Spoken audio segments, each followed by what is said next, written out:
Hi, I'm Callum from Tyne Valley Motorhomes, and this is the handover of the Elddis Prestige 135 Accordo, which is a 2019 model. So coming down the driver's side of the vehicle, the first point you get to is your Truma external shower. So you remove this fitting, which is very tight. If you give it a shake, it'll pull out. And then there's a fitting in the van that clips into there, and then ensuring the water pump is on and the control panel, you'll have a cold water fed shower. Water is your fresh water intake, so it opens with the round headed key, the blue one. Then you put your hose pipe in there and fill it until it overflows, or until you're happy there's enough water on board. So I would advise carrying a hose pipe. One of the two types, either the standard garden hose or the collapsible ones with some hose ends, as it's just a brass tap on most sites. And then underneath you've got your outlet for the water, so if you've taken on contaminated water, you drain it down for the winter, or you're simply not using it for a couple of weeks, you can just open this and it'll drain the water out. So that's just fresh water. You've got your vents for your space heater, so one's an intake, one's an extake, and then you've got the grey tap, which is the waste water tap. So anything you've put down a plug hole goes into this holding tank, and you drive over a motorhome service bay on the way out of the site and open this. And it's very important that this is drained down as well in the winter. Above you've got your toilet cassette, so this opens with the tri-mark key, which is the flip key. You can push in. Make sure the blade's closed, which I'll show you inside, which is a grey lever on the bottom bowl of the toilet. If that was to be open, this cassette won't come out. It's got to be shut for you to lift the handle and slide it out. You've got a handle there, so you can drag it to your waste disposal point, which is normally behind or beside your toilet and shower block. Remove the cap, press the button and tip it out. Once you've tipped it out, there's normally a tap there, so you can put some water in via the spout, put the cap back on and give it a rinse and tip out again. Then if you're using the chemical foam, there's 120ml this cap. You'd fill it with the blue or the green chemical straight into here, and it's good to use. If you're using the blue or the green tablets, you put the cassette in empty, push it in, open the blade on the inside of the toilet before use, and pump with the flush a pint of water into the vehicle, into the box, the cassette, and then follow by a tablet which is in a cellophane, so either the green or the blue. Ask your site which liquids they prefer you to use, because most sites now prefer you to use the green rather than the blue, as the green's more environmentally friendly, but they'll tell you when you book your site. And then at the back you've got your high level brake light and reverse camera, your bike rack, so pull the bars up, this lifts off, you can put two bikes on here, these go through the spokes and tie the wheels to the rail, and then these go through the crossbars, so the first and second bike. Then what I would advise is you put some sort of security, some bike lock or something round the bikes and round the frame, so if you did pull over at the service stations, your bikes aren't going to get stolen. Back locker, so this is access, and then you've got a little stay here which clicks into there, and then you can load it with things in there. So you can remove these seats, which I'll show you inside, and you can use it to go and get the furniture from IKEA, or put bikes inside, or various bigger items. But that locks with the round headed key. And then coming on to the passenger side of the vehicle, you've got your battery locker, which again opens with the tri-mark key. So there's your leisure battery. And to hook the vehicle up, you get your hooker blade, lift the collar and slide on. Always hook the vehicle up first, then the power source, as we wouldn't want you walking around with a live lead in the wet. And then just underneath you'll notice there's a 3-pin plug, and it's on the right side of the vehicle, so if you did want power, you can plug your extension into there and have power in your awning. Putting the wire into the groove will ensure that you can shut the locker and leave the wire in situ. You've got your 2 fridge vents, and then you've got your barbecue point. So you'll need to get a gas spigot, which we'll have in the vehicle, but you'll need some gas hosing and some Jubilee clips. Put the spigot onto the hose and Jubilee clip it into there, connects to your cutout or your Onan heater, and you can turn the tap on and off and it'll run off the main bottles on board, which are just here. So it saves you carrying a spare bottle. This is your gas lugger. So in here you do have you can fit 2 bottles. This is just our test bottle. Always make sure that you use the straps provided to tie the bottles in and to connect the pigtail to the bottle. It's a left-hand thread, hand tighten, so no need for a gas spanner at all on this vehicle. And then you turn on and off the top of the bottle. Always turn it off when you travel, and then when you arrive on site you can turn it back on, just because this is the safer way to travel, as we don't want you travelling with the gas open in case you're involved in a collision. Your door opens manually, so you can lock it by going to the bottom, go to the top, and you can open it. At the passenger door you've got your diesel filler, which opens with the main ignition key, and then underneath you've got AdBlue. Because it's a new Euro 6D compliant engine, it's an AdBlue engine, so this is a 19 litre tank, and it'll come on between the temperature gauge and the fuel gauge when it needs it. Simply top it up. You can buy it on the pump now, or you can buy it in the drums, and when it comes on, if you simply top it up as soon as possible, otherwise the vehicle could go into limp mode or could fail to start if it goes completely dry of AdBlue. Tyre pressures are on the side of the passenger door, so you've got 5 bar on the front, which is 72.3 psi, and you've got 5.5 bar on the back, which is 79.5 psi. The tool kit lives underneath the seat, so you've got a jack and a brace and a tone eye. And then underneath the floor is where you'll find the location of your engine battery. Bonnet release on the side of the passenger dashboard. And if we have a quick spy underneath the bonnet,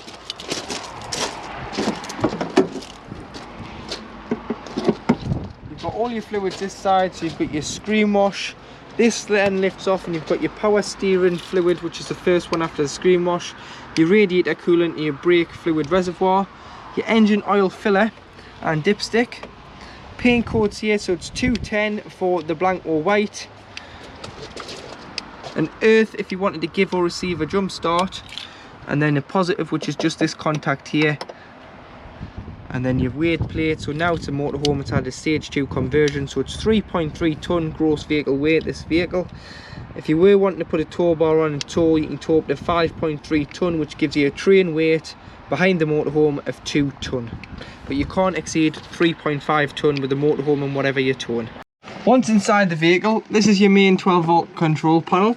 So to turn it on and off, you've got this button here. It turns the vehicle on and off, either on 12 volt if you aren't hooked up solely off your leisure battery, and if you are hooked up, it'll turn on your 240 volt, which will work your 3-pin appliances and sockets on 240 volt. Next to it you've got your pump, so you can turn your pump on and off, which pressurizes the water to your taps, toilet and shower. Without that on, you'll just get whatever's left in the pipework and it'll just fade away. And then here you've got your master switch for your lights, which are all then individually switched, and your owner light on the right hand side, which operates the light above the habitation door. And then these two here are your reading, so you've got your leisure battery reading and you've got your fresh water reading there. So show them we've got just under half a tank of fresh water on board. Master switch for your lights, so it just brings on your entrance lights when you step foot into the vehicle. And underneath you've got your wheel, heating and hot water panel. So at the top you've got hot water, so off, and then it starts going through its cycle. So you've got 1 kilowatt of electric, 2 kilowatts of electric, which are indicated by the wavy lines, and then you've got your gas on its own, which is the gas symbol. So if you're while camping and you weren't hooked up, you'd be heating your water off gas alone. And then you've got gas and 1 kilowatt, and gas and 2 kilowatts. So if you're in desperate need of hot water, you'd probably use gas and 2 kilowatts together, as this is the highest output on both sources together, which will reduce the time it takes to heat that 10 litres of hot water. Below you've got the heating. So again, you've got the same. So 1 kilowatt, 1 wiggly line, 2 kilowatts, 2 wiggly lines, 3 kilowatts. Gas on its own if you're wild camping, and gas in 2 kilowatts if it was really cold and you wanted to give the vehicle a boost and take it up to temperature a lot quicker. Obviously both sources together will do that. Give it about 20 minutes, then you can turn it back to electric. With the electric, so the 1, 2 and 3 kilowatts, it all depends on what current the site gives you through your cooker blade and what other appliances you are running in the vehicle at the time. So if you're on 3 kilowatts of heating and you've got an electric kettle on, it's going to trip the vehicle out. So you may have to turn it down to 2 or 1 kilowatt when you use that high voltage appliance, and then put it back on when you stop. Plus and the minus is just for your temperature. So at the top band, if you keep pressing plus, is 30 degrees if heating your vehicle. And then should you get a warning triangle, you just press whatever field and the plus button together and it will reset the control panel. Please turn this off properly by pressing it until it says off. Wait until the fans fall silent before you press this off, otherwise you will be getting the exclamation marks and you will have to manually reset them by pressing whatever's failed, either the hot heating or the hot water, and the plus button together to reset the control panel. On the door you've got a fly screen when it's open, a blackout blind, and then to lock the door you just lift the chrome catch up until it displays red. Going for the handle will release and it will display green and open up. So in the kitchen area you've got 3 lit gas rings and 1 electric hot plate, which is at the back, which indicates by the red light here when hooked up. Once you've had them on, allow them to cool before you put the glass lid down, or there is a risk that you can shatter the glass cooker hood. Your microwave is a mains 800 watt 240 volt appliance, so you've got to be hooked up for that to work. And in the cupboard is where you'll find the plug for it. So if you ever need to remove it, unplug it and you can get rid of it should you need to replace it in the near future. Plate rack, these are just your vents for your covers, your fridge vents. In the winter you put them on, protect the element of the fridge. And then you do have your cup rack. Below you've got your Fetchford oven and grill. So you've got your oven there which is lit, and above you've got your grill. The handy place to store your oven shelf and grill pan when travelling, if they're clean, is in the back of the seats like they are now. And then you've got storage, some more storage. This is where you'll find your gas taps. Any problems with gas, turn the bottle off to be safe. These are mainly for when the vehicle is habitation serviced annually to check the gas is working correctly. And you've got your water pump, which kicks in when you turn the pump on and open the tap. Storage drawer, and there's your drainer that goes on the side of the sink there. Kitchen lights, there's one here for your spotlights and your under counter lights. At the back here you've got your Dometic styled fridge freezer. So at the top here it is off. The next setting down is mains electric on 240 volts. So if you were on site or you were pre-chilling it at home a couple of days before you were going away, you'd want to turn it on to electric and pre-chill, because you wouldn't want to waste your gas if you've paid for your site. This one is your 12 volt setting, so this is off the engine feed.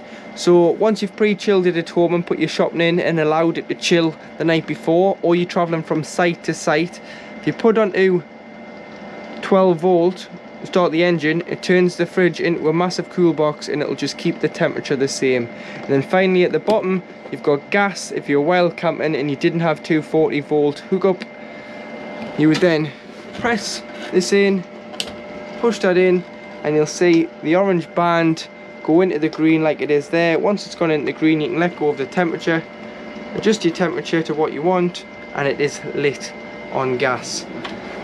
Got travel catches this side, so you can pop that in to stop it from opening when driving. But then you do have your fridge with your freezer box and ice tray.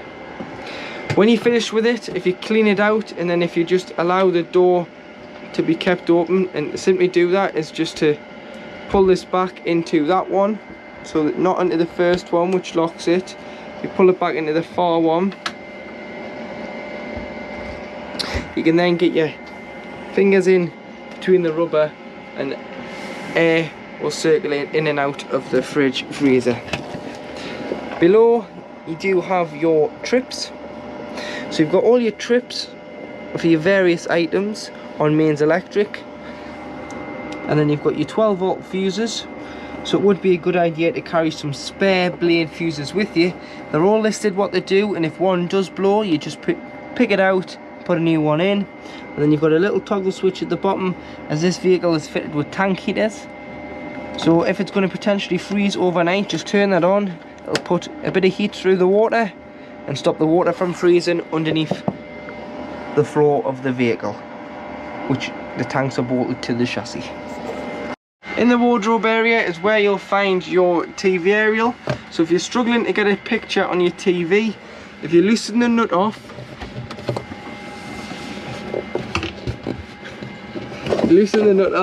push the stem up,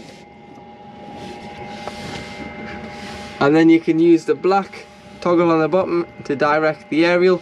But the best bit of advice is to look where the other motorhomes and caravans are pointing on your site, and always make sure before you travel you pull it in and you tighten your nut up. At the back you've got your TV booster, so you can boost the signal on here. Should it be too weak or too strong, you can adjust it accordingly.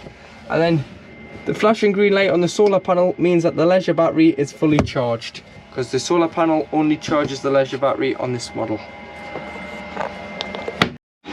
So in the washroom area, to operate your toilet, you press the blue button on the back, which is a fresh water flush. So always flush the toilet first. Then what you want to do is you want to use the grey lever, which is just down here, which is for the blade. So slide it to the right, opens the blade, allows everything into the cassette. And then what you would do is use the toilet, flush it after use, and then shut it, which is slide to the left, which isolates the blade and allows you to get the cassette out of the outside of the motorhome should you need to when it's ready to empty. And when it's ready to empty, you'll get a couple of lights on here underneath the picture of the cassette to ensure that you know it's ready to empty, and you would take it to your waste disposal point.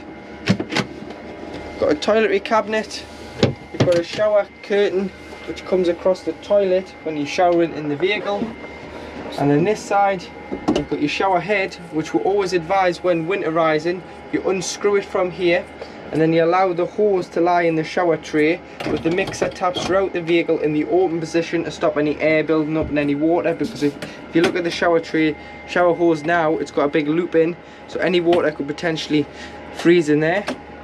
Push plug on the bathroom hand basin sink with the hot water. It's lovely and warm there. And then you've got a skylight, so you've got a blackout blind on there, and then to open you just pinch and slide it up, or you can have one end down and one end up depending on which way the wind's blowing. You can adjust it to how you want it. So in the back lounge, this is with it all folded up. You've got a large storage space on the Elddis Accordo 135.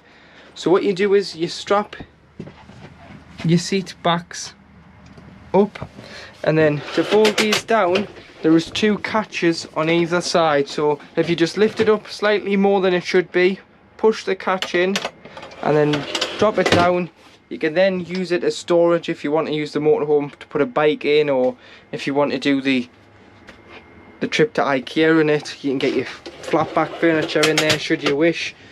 But if not, what you can do is you can build the lounge back up by just folding it down. We'll build the lounge up now and we'll come back to you and we'll show you how the lounge makes up into a double bed. So this is with the lounge built up. You've got a nice spacious lounge, and then to make the bed up, simply lift and slide the lats out into the middle, form the bed base, and then all you would do is you'd use your backrests into the middle.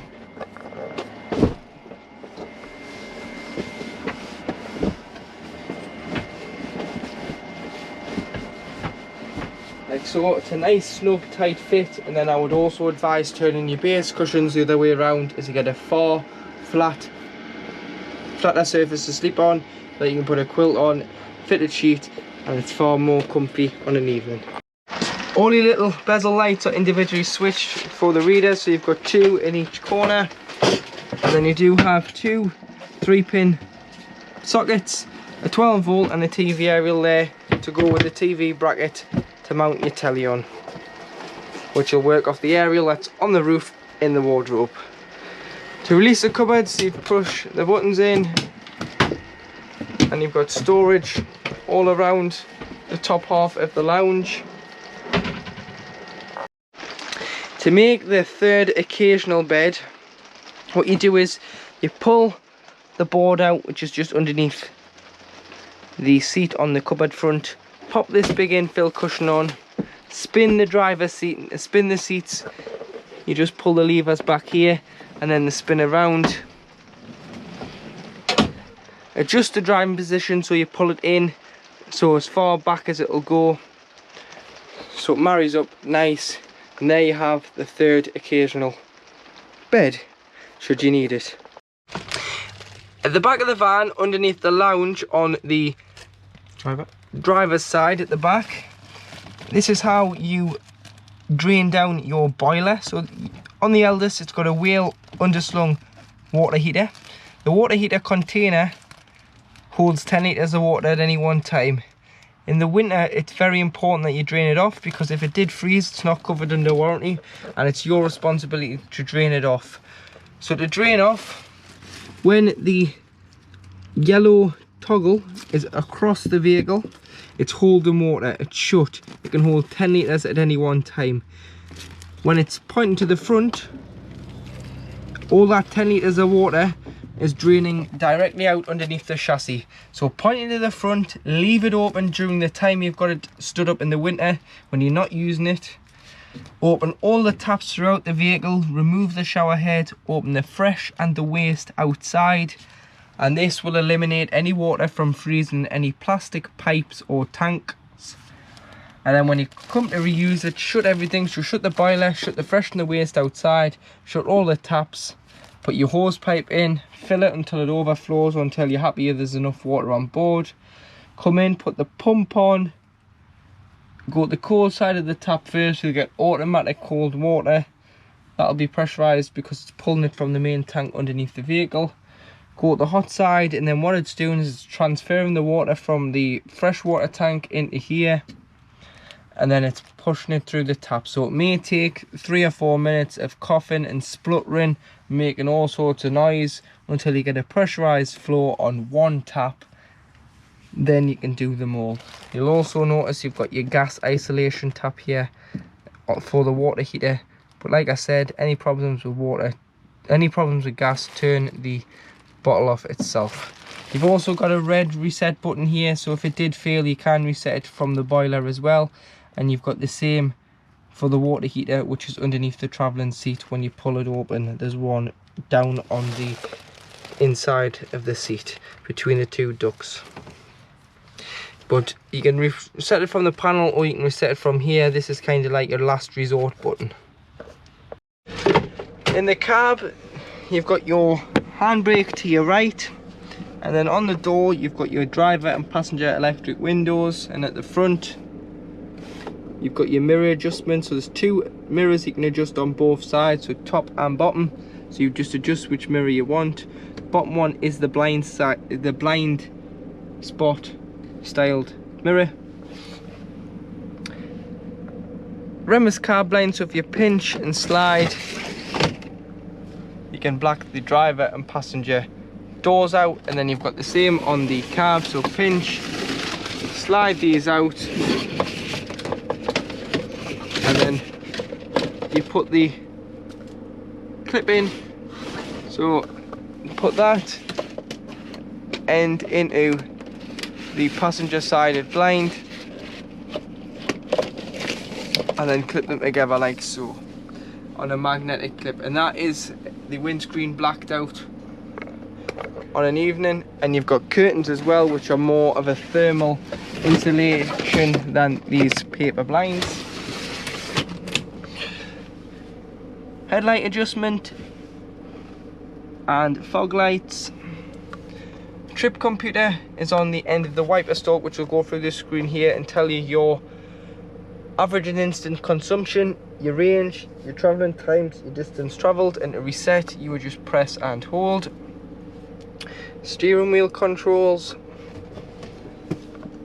automatic lights, so just leave them on automatic and forget about them, but then you do have the indicators. And at the bottom you've got cruise control at the top. Get your desired speed, push up to set, push up to accelerate, and pull down to slow down. Should you have to cancel, you can cancel it on the end of the stalk or with the foot brake, and then press again will resume it to the last speed set. But you'll see it says miles per hour flashing, and it'll tell you when that is set on cruise control, because it will come up with the speed. When it's not set, it'll just have two lines next to it saying it's not on.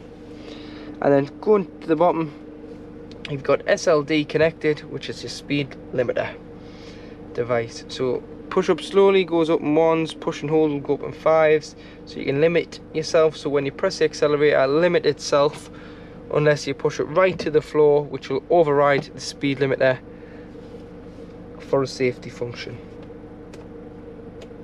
6-speed manual gearbox, so you've always got the rear view camera on. Go into reverse and it's still on.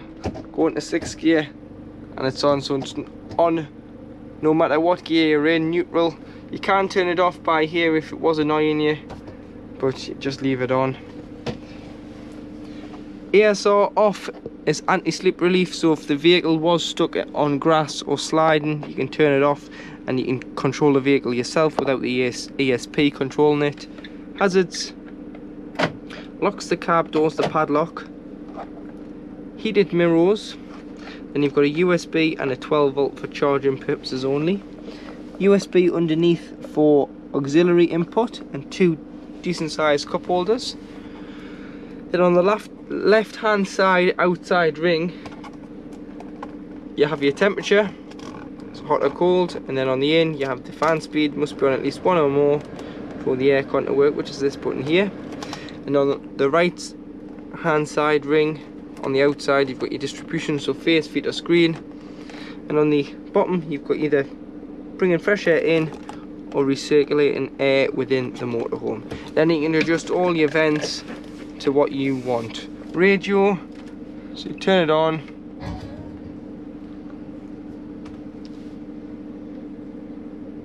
FM, AM and DAB, and you press 1 to 6 to save your favourite channels. Media is Bluetooth or USB. And to connect your phone you go to phone, which is the bottom one on the left. Connect phone, press enter, add phone, find my car, make sure the pins match, press pair on your device, then it'll ask you if you want to download your contacts, just press allow and your contacts will go into the head unit, and you can scroll through using this and press who you want to ring. And then you do have a glove box on the top, which is heated and cooled by the air conditioning, so if there's any chocolates or sweets you want to keep in there for the summer months, instead of getting in the fridge you can have them in there. And then you do have a glove box underneath as well.